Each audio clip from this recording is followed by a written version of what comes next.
Bueno, muy buenos días a todos.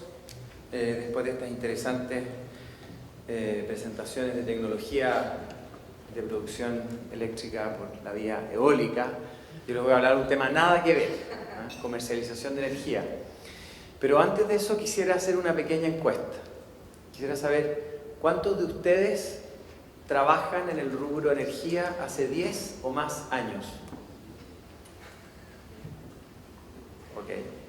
¿Cuántos de ustedes trabajan en el rubro energía hace 10 o más años en Chile? Menos. Ok, perfecto. ¿Cuántos de ustedes han participado directa o indirectamente en alguna negociación de comercialización de energía? Poco. Ok, perfecto. Eso me ayuda un poco para dirigir cómo va a ser esto. Yo veía particularmente a mis predecesores, Rodrigo y Analía, plantear cuáles eran los desafíos del mercado en Chile. Y una de las cosas que a mí me ha pasado es que he sido testigo desde los últimos 13 años, yo llevo 13 años trabajando en el tema de energía desde el 2002, cómo ha evolucionado este mercado en nuestro país, ¿no? Hay desafíos interesantes, ya lo decía Analía, desafíos de mercado, desafíos de competencia, y Chile es un mercado muy particular, ¿no? Muy particular porque hace 13 años, cuando yo partí por lo menos, habían solamente 3 actores en la generación eléctrica en Chile, eran todos convencionales. La hidroelectricidad controlaba el mercado con alrededor del 70% de la generación. El precio del petróleo estaba el barril en $25, el precio de la energía estaba como en 10 o 12 dólares, me acuerdo, en megawatt hora. Entonces el tema energético no era un problema. Después tuvimos la crisis del gas de Argentina, que empezó el año 2004, se acentuó y básicamente generó un problema en 2008, y de ahí empezó todo lo que fue el desarrollo de las energías renovables con la primera ley del 2010 y la nueva ley el año pasado.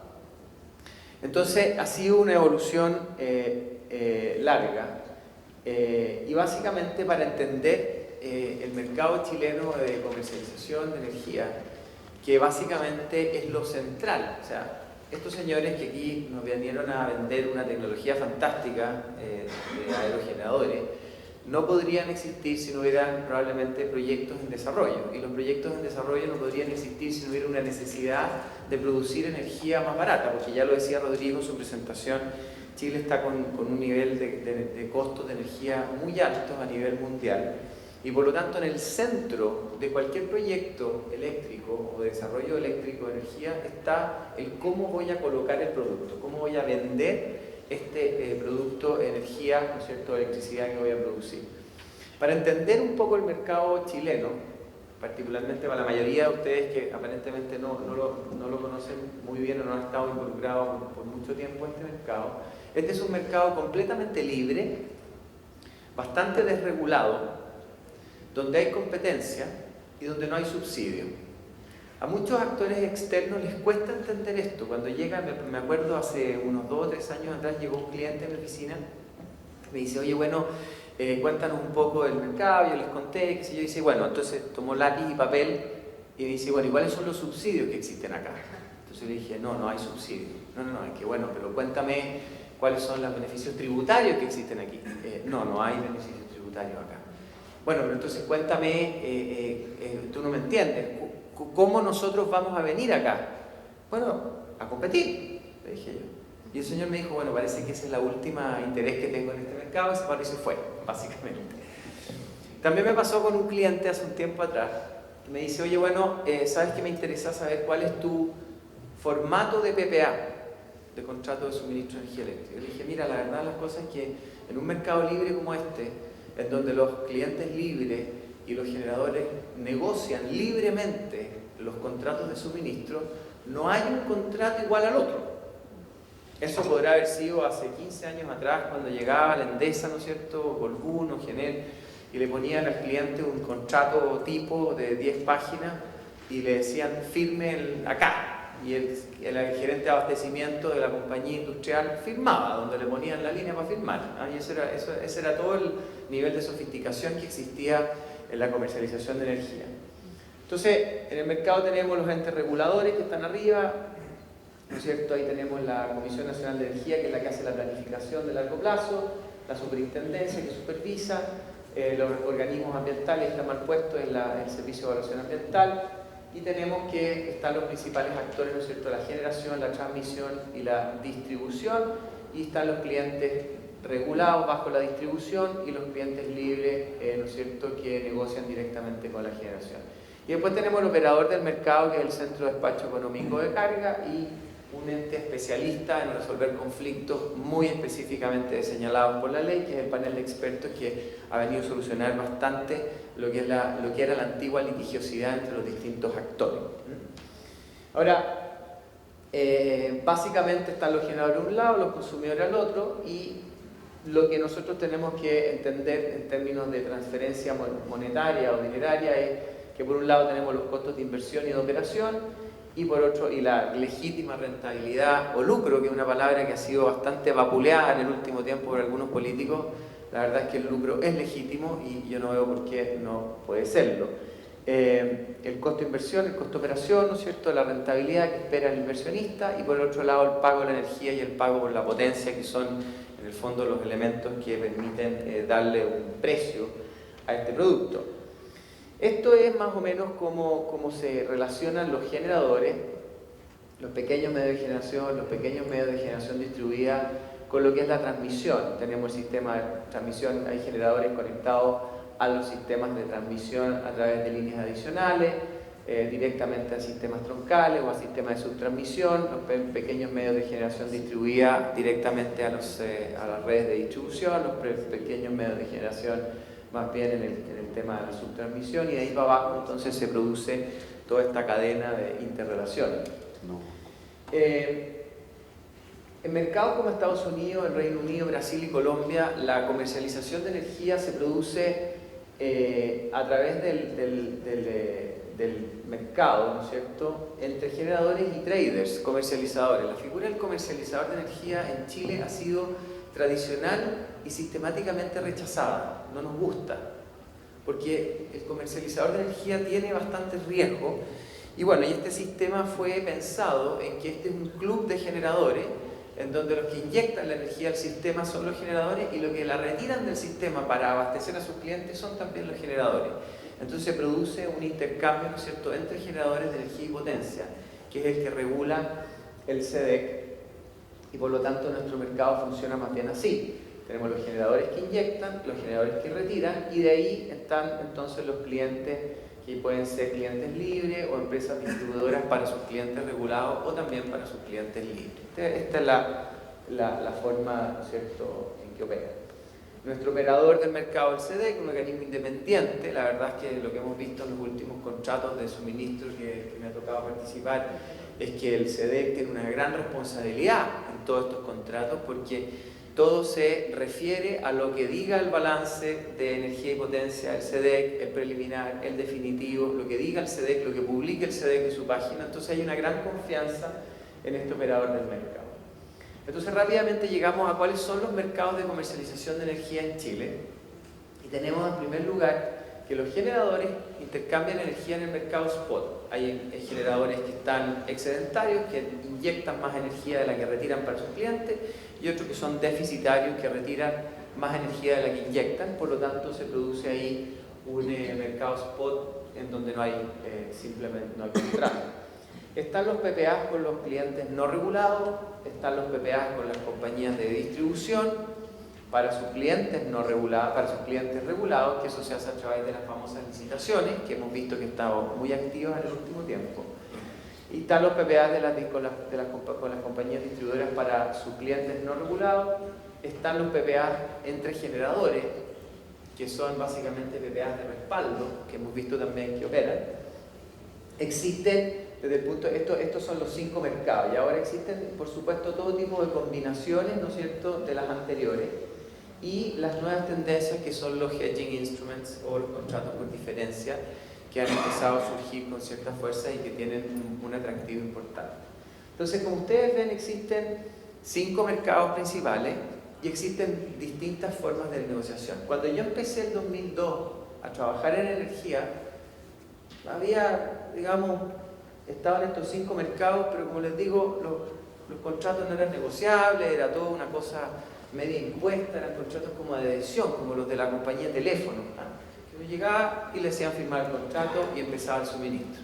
Porque el tema precio no era tema. Pero cuando el precio se empezó a transformar en tema, hemos visto en los últimos 5 años particularmente una creciente sofisticación de los clientes en lo que es la negociación de sus contratos de suministro a largo plazo. Ustedes lo han visto y les ha tocado en carne propia ver cómo las compañías mineras se han sofisticado y han contratado especialistas y se han hecho asesorar, ¿no es cierto?, para negociar con los generadores de mejor forma. Cómo las empresas industriales han hecho lo propio. Entonces, este es un mercado que se ha ido sofisticando crecientemente, que se ha ido complejizando y naturalmente ha empezado a surgir nuevas tendencias de cómo comercializar la energía, porque como le dije yo a un cliente hace un tiempo atrás, le dije, mira, la clave en el mercado chileno es ser tremendamente creativo. Si tú vienes acá y le propones a un cliente firmar un contrato de PPA de 20 años plazo, sin cláusula de salida, sin cláusula de revisión, donde todo el riesgo se lo lleva el cliente, no vas a firmar ningún PPA hoy día.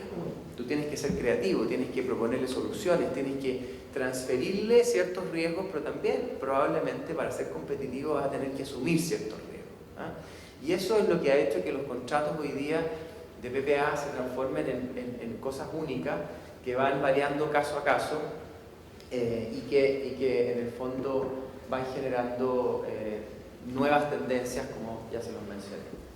No los voy a alatear con esto, pero básicamente que ya lo hemos conversado. Me voy a referir más bien a los PPA.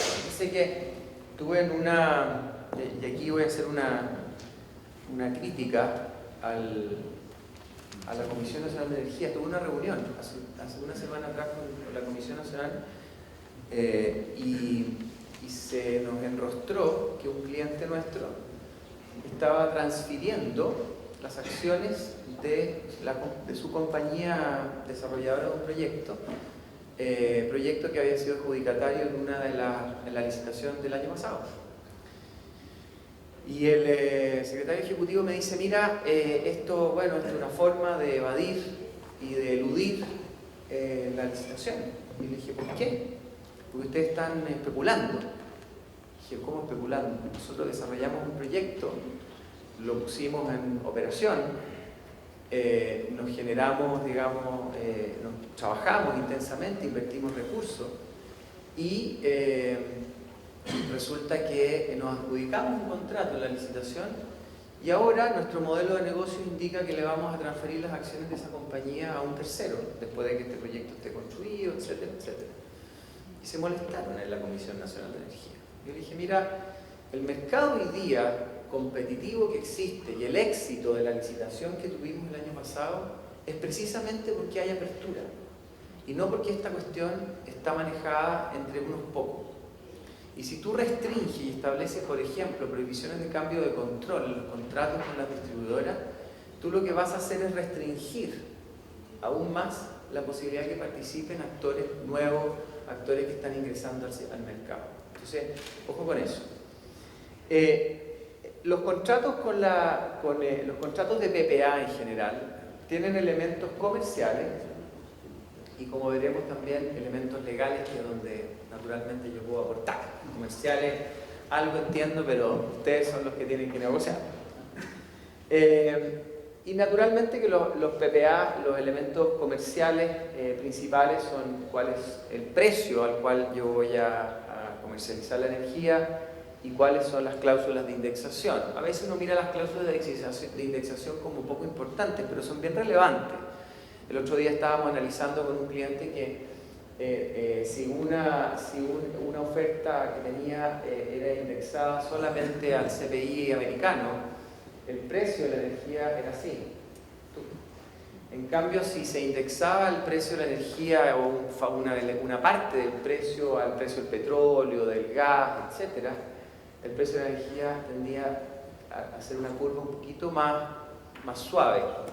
Entonces, dos competidores tenían precios de indexaciones que en el largo plazo se empezaban a separar y por lo tanto encarecían el contrato de uno respecto del de otro, en perjuicio naturalmente de las renovables. Entonces hay que tener presente cuestiones como esa.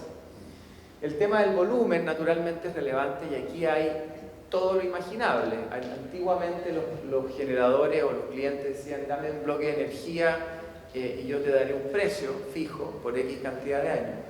Hoy día, dada la intermitencia de las energías renovables, nos hemos tenido que poner creativos en qué vamos a ofrecer, qué volumen vamos a ofrecer, cuál es la combinación que vamos a hacer para que el cliente satisfaga sus necesidades de consumo.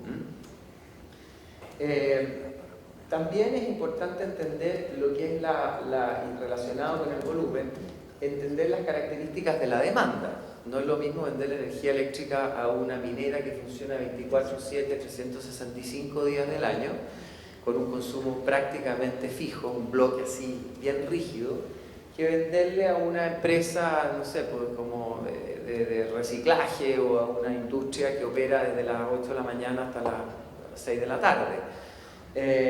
Entonces, en esto empezaron a surgir las distintas alternativas, lo que son la venta de bloques de energía, lo que es la venta de la producción de la planta, combinaciones de estos dos elementos y naturalmente que esto es muy relevante. También hay otros que siguen la curva de demanda del cliente, etc.